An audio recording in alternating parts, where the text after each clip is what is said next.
Hello friends, welcome to Simple Technical Solutions. I am Sunrit Hajra. Today I am going to show you how to create cloth animation in Blender. In this video, we will explore the fundamentals of cloth animation, walk through the steps of getting started, and understand how Blender's physics engine can be leveraged to create realistic simulations and scenes. Cloth animation is a crucial aspect of 3D modeling and animation, adding a layer of realism to your projects that static models simply cannot achieve. Whether you're designing characters that wear dynamic clothing, creating flags that wave naturally in the wind, or simulating drapery and curtains in architectural visualizations, understanding cloth animation opens up to a world of possibilities in 3D animation. So let's get started.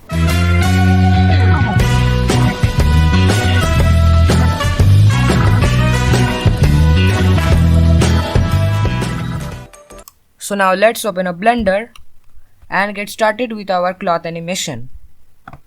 So let's delete these things in the scene, and now let's press Shift A and we will add here the monkey. So we are going to make a scene that looks like this, as you can see on the screen.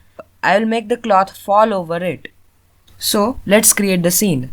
Now I will simply press R and then I will press Z and I will rotate it 90 degrees. And now let's add here a cube and then let's move it up.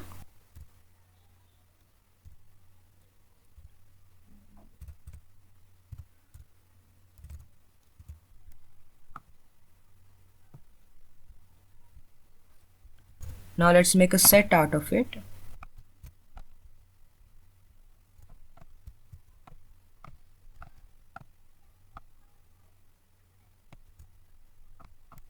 Let's add a bevel modifier.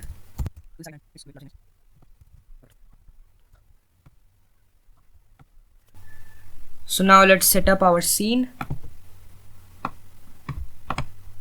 So for setting up the camera, we have to do a few adjustments. So we simply need to press Shift A, then we will click on camera.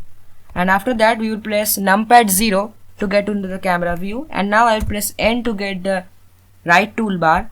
And then I will go to view and we will select here camera to view. And now let's press N again to hide it. And now we can see that our camera has been locked to our view.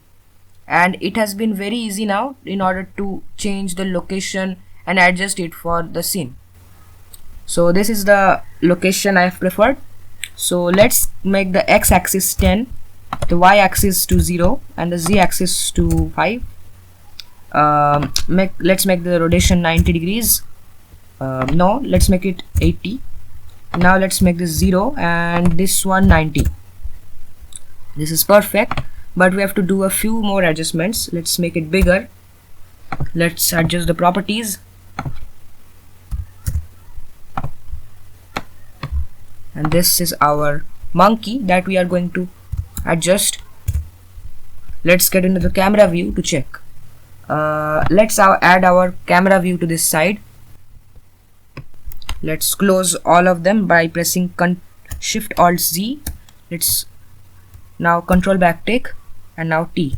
So we have closed all our gizmos and viewpoint overlays, and now we can have a clear look at our scene.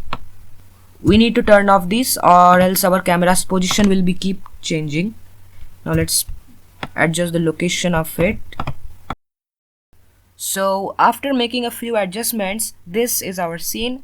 I have added a few lights and I have adjusted the position of them.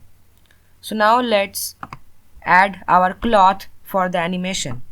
So for adding the cloth, let's press Shift A and then we will add here a plane. Now let's scale it up 2.5 times, and after that let's align it to Z 6. So let's get into the camera view and this is how it looks. So it's outside the view of the camera and we will just make it fall over this Suzanne. Now if we play this, nothing actually happens till now because we haven't added any animation to anything in this scene. So in order to do that, we have to simply go to cloth animation. So let's get into cloth animations. and in physics get into physics, and in physics we will add cloth. Now if we press space bar to play it, you will see that it just falls over this and nothing happens, and it just acts like a rigid body. Now in order to make it work like a cloth, we have to add here subdivisions. So let's press tab and we will add here subdivision by right clicking on it, subdivide it, and in subdivide let's make it lot, like 100. So the more number of subdivisions you would add, so more complex it would be. But before showing you with 100 subdivisions, let me show you what happens with just a few subdivisions. So let's do that first. So let's add here a subdivision of 10. So that's a very less amount of subdivision for a cloth. So let's test it out, and we can see that it is actually working like a cloth. But seeing the scene, we can come to the conclusion that the number of subdivisions we would add, the more realistic it would be. So I hope you understood that. Now let's go back and continue with our 100 subdivisions.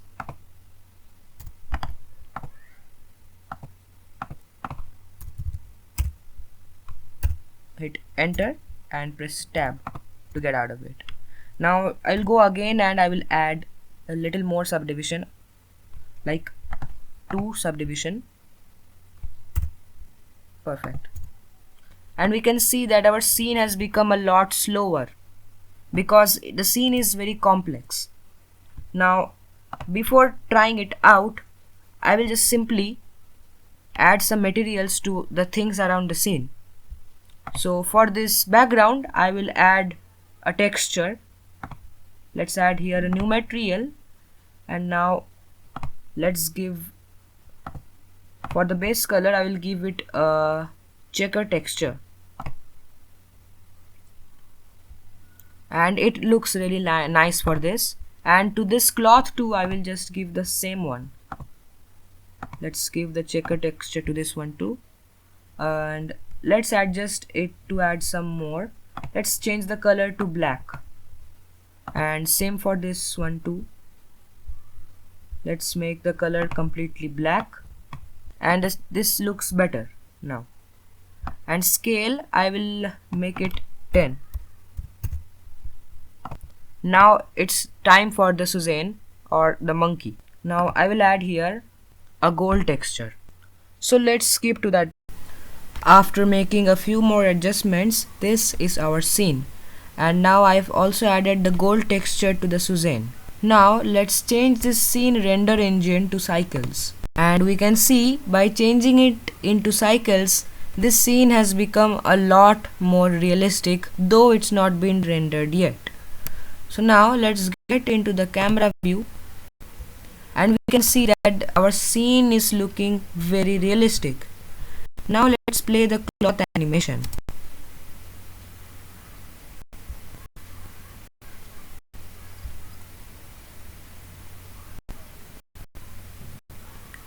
So it is all looking very rough because the scene takes a lot of processing power to render, and this is how it looks.